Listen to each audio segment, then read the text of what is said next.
Assalamualaikum warahmatullahi wabarakatuh. Kali ini saya akan menjelaskan masalah optimasi ini ya. Optimasi atau mengoptimalkan. Tapi sebelum kita lanjutkan, kita lihat dulu materi awal dari optimasi, yaitu pengantar optimasi. Nah, ini berkaitan dengan mungkin definisi itu ya, atau gambaran kayak apa sih optimasi tersebut. Jadi optimasi adalah tindakan untuk memperoleh hasil yang terbaik. Bisa beri tanda merah itu ya, dengan berbagai keadaan atau kendala yang berkaitan dengan permasalahannya. Dioptimasilah memperoleh tindakan untuk memperoleh hasil yang terbaik dengan berbagai macam kendala yang berkaitan dengan masalah yang tersebut itu ya. Oke. Tujuan dari optimasi adalah untuk memperoleh hasil yang terbaik. Dan terbaik ini bisa bermakna upaya yang optimal. Artinya upaya yang optimal adalah upaya yang sedikit mungkin gitu ya. Kemudian manfaat adalah manfaat yang sebanyak mungkin. Nanti kalau mungkin redaksinya bisa meminimalkan upaya atau memaksimalkan manfaat. Nah, gitu. Upaya dan manfaat itu dalam prakteknya dia dalam bentuk fungsi dari variabel keputusan. Jadi sering bahwa upaya dan manfaat itu bisa kita nyatakan dalam bentuk fungsi dari variabel keputusan yang mempengaruhi gitu ya, upaya atau manfaat tersebut.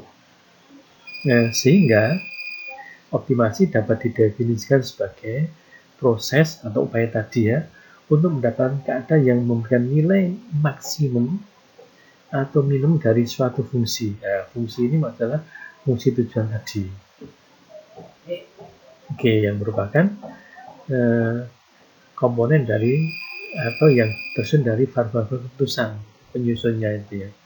Nah, nanti kita akan mencari variabel keputusan sehingga kita dapat fungsi tujuan yang kita kehendaki, yaitu yang maksimal atau yang minimal tergantung dari permasalahannya. Oke, kita lihat gambar ini. Anda lihat di gambar bahwa X astrik atau X ter atau X bintang itu ya, dia adalah nilai yang akan meminimalkan fungsi fx. Anda lihat di situ, fx adalah fungsi yang yang akan diminimalkan atau fungsi yang tujuannya minimal. Oke. Kemudian ini ada x juga ada berkaitan dengan nilai yang akan memaksimalkan min fx. Anda lihat di bawahnya itu ya. Kalau fx kita kalikan dengan min 1, maka kayak cermin itu ya, dengan sumbu x dia ada kayak cerminnya di bawahnya itu. Jadi Anda lihat di situ bahwa kalau kita punya fx kita minimalkan itu bermakna sama dengan min fx yang kita maksimalkan. Artinya apa? Bahwa titik yang akan mengoptimalkan fungsi itu adalah sama, yaitu di X astrik ya. Jadi Anda nggak usah bingung ketika Anda punya fungsi tujuan Anda memaksimalkan. Semua metode itu adalah untuk meminimalkan, maka Anda kalikan saja dengan 1. Sama juga ketika metode ini untuk memaksimalkan ya, dan tapi Anda akan meminimalkan, maka bisa juga Anda kalikan dengan min 1 itu ya, fungsi tujuannya. Dalam hal ini ya, fungsi tujuannya. Sehingga dia menjadi meminimalkan. Seperti ini juga seperti itu ya. Oke, kita lihat yang lain lagi, yaitu seperti ini. Jadi prinsipnya sudah sama. Ketika fungsi tujuan Anda kalikan atau Anda bagi dengan konstanta C, maka titik optimal tadi tidak berubah, yaitu di C astrik tadi. Ini saya ingatkan, ini di fungsi tujuan ya. Efeknya yang Anda kalikan atau Anda bagi dengan C. Dan juga di sebelahnya, gambar sebelahnya, sebelah kanannya itu ketika F juga ditambahkan atau dikurangi dengan C, konstanta C.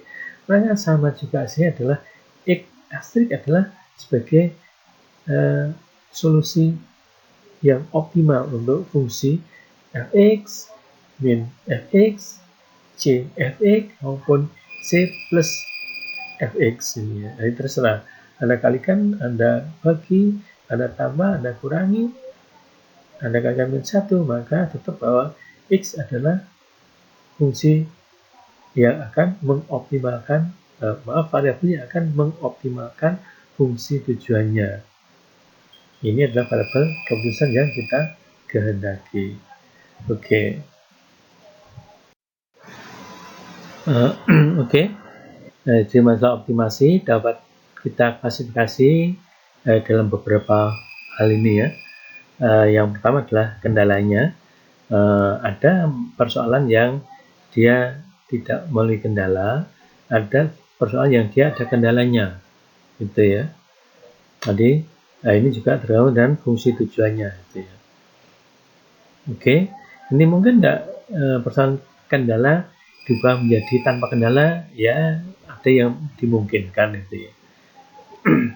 Oke, nanti kita lihat di selanjutnya, di pembahasan selanjutnya. Kemudian yang kedua adalah struktur fisik masalah. Ini berkaitan dengan kontrol. Jadi ada proses yang dengan kontrol saja tanpa dia dioptimalkan. Ada juga yang proses yang dia memberi kontrol yang optimal. Gitu ya. Jadi kontrolnya adalah optimal.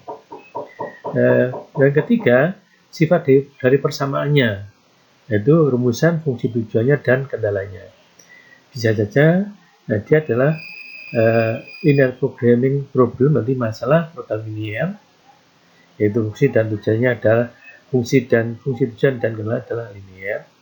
Ada yang quadratic programming problem ya, itu di fungsi tujuannya itu quadratic tapi kendalanya masih linear.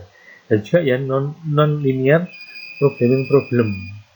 Bisa juga yang linear geometric problem. Jadi ada beberapa hal berkaitan dengan fungsi tujuan dan kendalanya ini. Nah, kemudian berkaitan dengan nilai dari variabel keputusannya bisa dalam bentuk bilangan real atau bilangan bulat. Ini ya. Bilangan real meliputi banyak nilai dan bilangan bulat atau integer ini ya. Oke.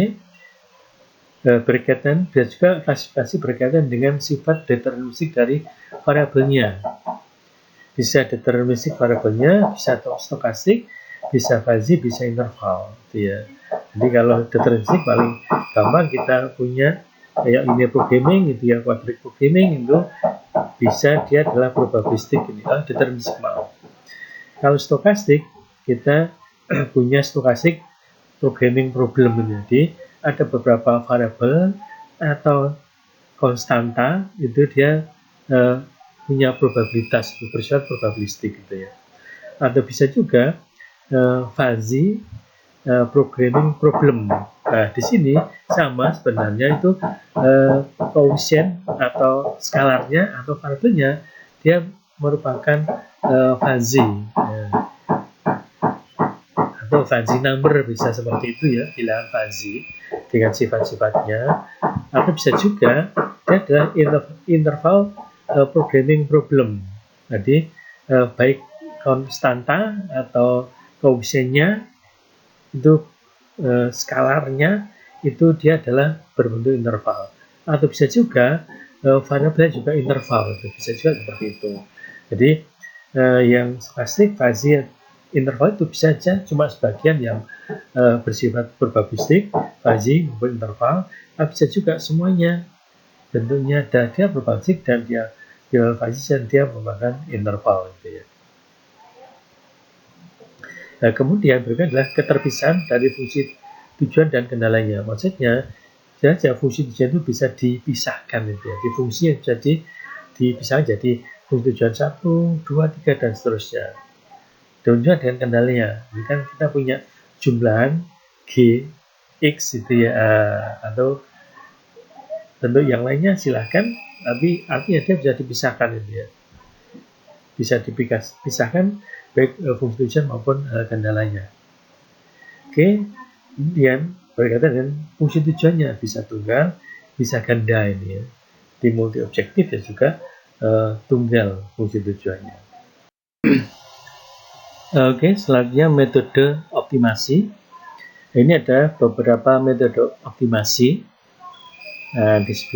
Di kolom yang pertama adalah pemrograman matematik. Ini teknik optimasi. Yang berikutnya adalah teknik proses stokastik. Dan yang terakhir adalah metode statistika. Ini ada metode optimasi ini ya.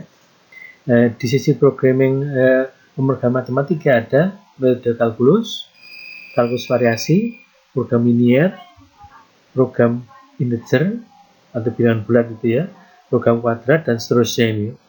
Ada banyak sekali metode-metode yang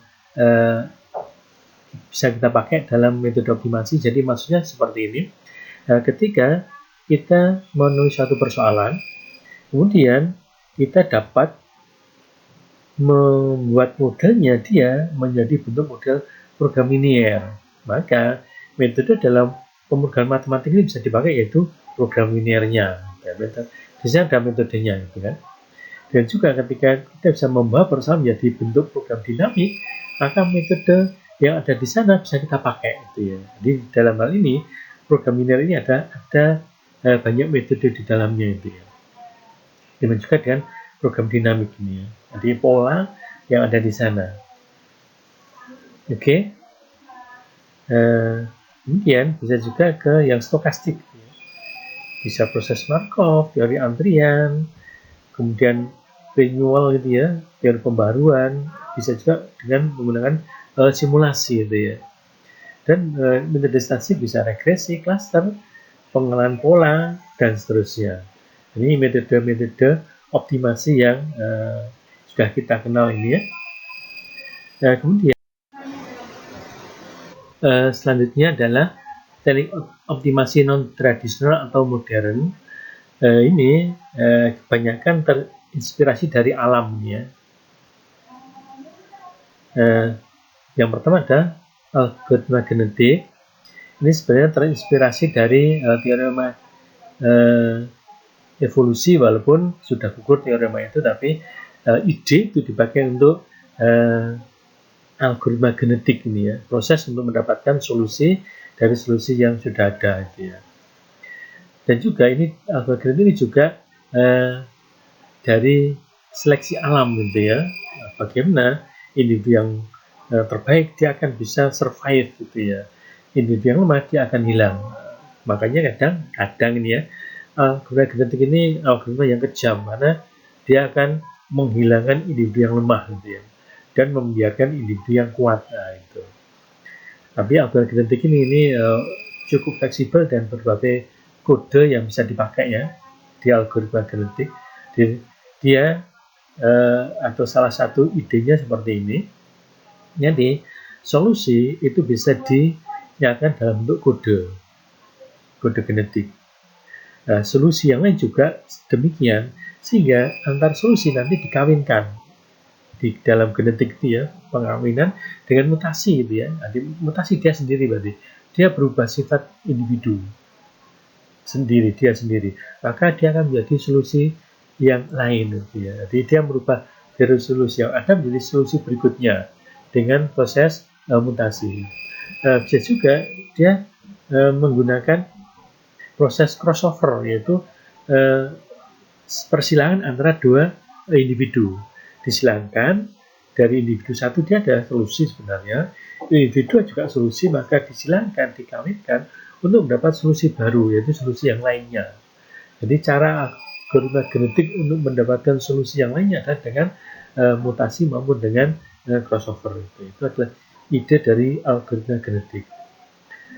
Sedangkan smart tunneling, idenya adalah smart tunneling adalah dia itu proses dari pembentukan kristal, logam maupun kaca itu ya. Bahan itu akan dipanaskan sedemikian tinggi. Kemudian dia akan diturunkan pelan-pelan gitu ya, agar nanti diperoleh bahan yang padat sekali, yang kuat gitu ya, tapi dengan energi yang minimal itu. inilah Schmidt Unling. Di sini proses untuk menurunkan suhu dan membentuk bahan tadi yang kuat, yang bentuk kristal tadi, ini dibawa ke arah algoritma, yaitu bagaimana alga itu berjalan dengan pelan-pelan untuk merubah individu. Nanti individu dirubah dengan pelan-pelan dari individu satu dan berubah menjadi individu berikutnya, dibandingkan lagi dengan individu sebelumnya lebih baik apa enggak, dan seterusnya itu ya. Jadi dia pelan-pelan, sehingga ini berkaitan dengan iterasi sebenarnya di dalam algoritma. Yang kedua, ide dari optimasi colony smooth atau ACO itu adalah semut ketika kita ganggu jalannya, maka dia akan mencari jalan. Oke. Dan dia mencari jalan, akhirnya dia akan kembali. Jadi jalan baru tadi itu akhirnya bisa saja akan terlewati oleh atau dilewati oleh banyak semut. Yang jalan baru yang lain tidak dilewati. Karena ketika ada gangguan, maka semut akan membuat jalan baru. Nah, jalan baru ini yang lebih pendek akan dilewati oleh semut-semut yang banyak juga. Gitu ya. Jadi ide dari aku adalah semut mencari makanan, kemudian mencari jalan yang terpendek dari sarang menuju ke makanannya, dan kembali dari tempat makan ke sarangnya lagi. Oke, itu adalah uncolony atau ACO. Kemudian optimasi kawanan partikel, nah ini adalah PSCO, Particle Swarm Optimization, itu adalah ide dari bahwa ini sebenarnya kawanan burung itu dia berjalan bersamaan, itu dia tidak pernah terjadi tumbukan atau tabrakan. Kenapa? Karena ada pemimpin di depan yang menjadi acuannya. Nah, partikel ini juga sedemikian. Partikel dia setiap individu itu diwakili oleh partikel. Nah, partikel akan bergerak terus menuju yang terbaik tadi yang ada di depan tadi. Oke. Kemudian yang berikutnya adalah optasi berbasis dengan jaringan saraf tiruan. Nah, dalam ini adalah meniru proses dari jaringan saraf tiruan itu. Jadi jaringan saraf itu ketika dia mendapat rangsangan, maka dia akan menerima rangsangan itu untuk dibawa ke pusat saraf gitu ya.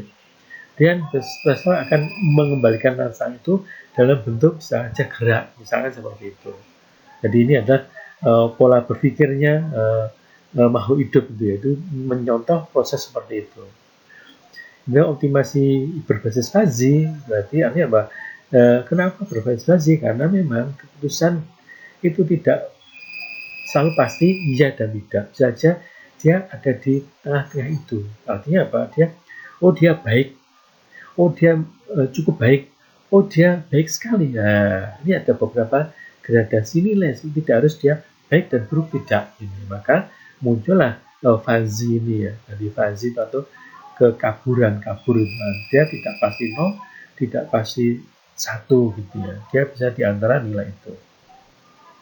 Kemudian kalau optimasi koloni tawon atau ABC ini didasari dengan bagaimana tawon itu mencari makanan, kemudian setelah dia dapat makanan dia kembali ke sarang dan dia akan menari. Winston yaitu dia akan menari sehingga dia akan dilihat oleh onlooker, nanti dia akan dilihat oleh tawon yang lain yang akan mengamati.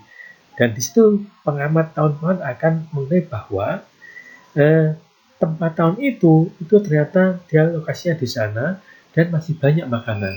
Nah, seperti itu. Nanti mereka akan ke sana untuk mencari makanan. Nah, kemudian dia Winston lagi atau menarik lagi, maka makanan sudah habis, maka dia akan mencari di tempat yang lain. Ini logika dari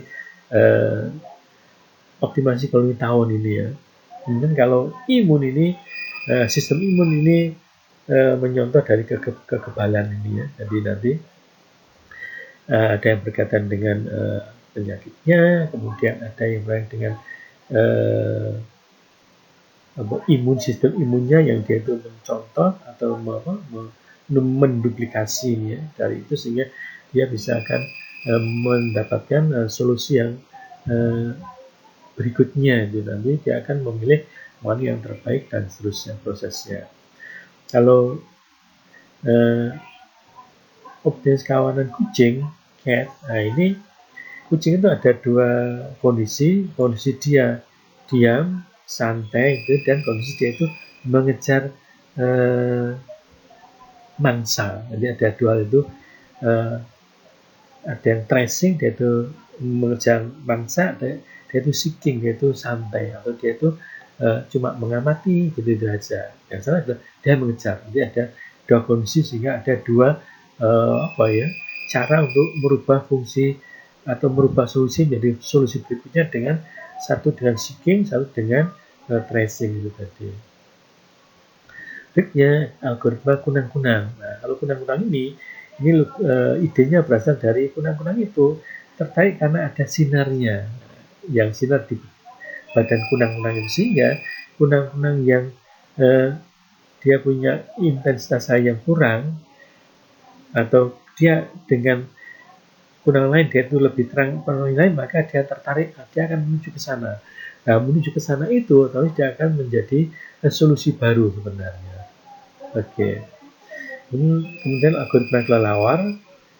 Algoritma ini ya, idenya ini dari bagaimana setelah punya echolocation, nanti dia bisa membedakan antara yang di depan dia itu, antara dia itu makanan, atau dia itu musuhnya, atau dia itu rintangan. Nah, dia bisa membedakan itu berdasarkan sinyal yang dia terima. Dia mengeluarkan suara itu terpantul, dia menerima suara itu, maka dia bisa membedakan antara dia musuh, atau dia rintangan, atau dia itu mangsa. Ya. Nah, sifat itu yang dipakai untuk mencari solusi berikutnya. Nah, sebenarnya ada banyak lagi algoritma yang lain ya, seperti algoritma dragonfly, atau apa itu? Ya, capung gitu ya. Ada juga capung, kemudian ada juga ada kawanan paus gitu ya. Ada juga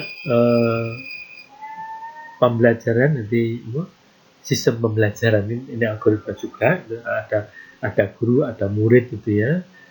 Dan beberapa banyak algoritma yang mungkin cukup baru ya. Ada yang 2019 baru muncul itu ya, dan seterusnya. Oke. Nah, ini aplikasi metode optimasi sangat luas sekali ya aplikasinya. Ini saya perlihatkan beberapa yang mungkin Anda akan tertarik itu ya. Nah, ini kan desain struktur pesat dan kedirgantaran untuk meminimumkan bobot. Nah, otomatis kan kita ada di juga ke atas, maka dianggap bobotnya adalah minimal. Dan mengenal lintasan optimal dari kendaraan ruang angkasa. Nah, kita akan cari kira-kira itu jalur-jalur mana yang dia itu cepat akan menuju ruang angkasa. Desain struktur sipil seperti rangka, fondasi, jembatan, menara, trotoar, dan seterusnya ini dengan biaya yang minimalnya. Dari desain struktur yang akan meminimalkan biaya. Bisa juga berkaitan dengan berat yang minimum untuk struktur gempa bumi, angin, dan jenis loading random lainnya. Jadi misalkan kalau di Jepang ada rumah yang terbuat dari kayu desainnya, dan dia ketika roboh itu tidak terlalu membahayakan, atau dia bisa mengikuti gerak dari bumi sehingga dia tidak roboh, dibanding dengan yang beton yang itu keras, menancap sehingga gempa kemudian dia akan roboh. Karena mengikuti gerak dari buminya. Atau berkaitan dengan sistem sumber daya air dengan untuk menentukan keuntungan yang maksimum ya, desain struktur plastik yang optimal gitu ya. Banyak sekali pemilihan kondisi mesin dalam cutting pemotongan logam, dan juga dengan conveyor, truk, dan crane itu bagaimana meminimalkan biaya dengan menempatkan conveyor, truk, dan crane yang tepat gitu ya. Kemudian dia juga berkaitan dengan desain pompa turbin untuk perpindahan panas yang efisien. Dia juga mesin listrik yang optimal, yaitu generator, transformer, dan seterusnya. Jaringan listrik, rute terpendek untuk salesman gitu ya, merancang produksi dan kontrol yang optimal, analis data statistik ya, bagaimana dia bisa meramalkan, bisa juga mengenal kondisi. Kemudian pengolahan kimia dan tanaman, desain optimal, jaringan pipa yang dengan lokasi untuk industri, perencanaan pemeliharaan penggunaan peralatan untuk meminimal dia operasi. Jadi kalau peralatan yang besar truk, dia punya 100 truk, bagaimana dia merawat dan memelihara biar optimal ini ya. Pengendalian persediaan atau inventory ini, alokasi sumber daya atau jasa antar beberapa kegiatan untuk memaksimalkan pendapatan ya. Sumber daya manusia bisa juga di situ. Mengatur waktu tunggu, waktu nganggur, dan antrian di jalur produksi untuk meminimalisir biaya. Jadi mengatur antrian. Perencanaan strategis untuk menghadang website, sistem kontrol optimal, dan awak pesawat yang meminimalkan biaya operasional, penjualan pekerja pada berbagai mesin untuk meminimalkan waktu penyelesaian semua pekerjaan, job scheduling bisa masuk di sana ya. Penentuan rute beberapa kendaraan untuk melayani semua konsumen untuk meminimalkan biaya operasional kendaraan bisa VRP, vehicle routing problem bisa juga di sini. Penonton tata letak mesin untuk meminimalkan biaya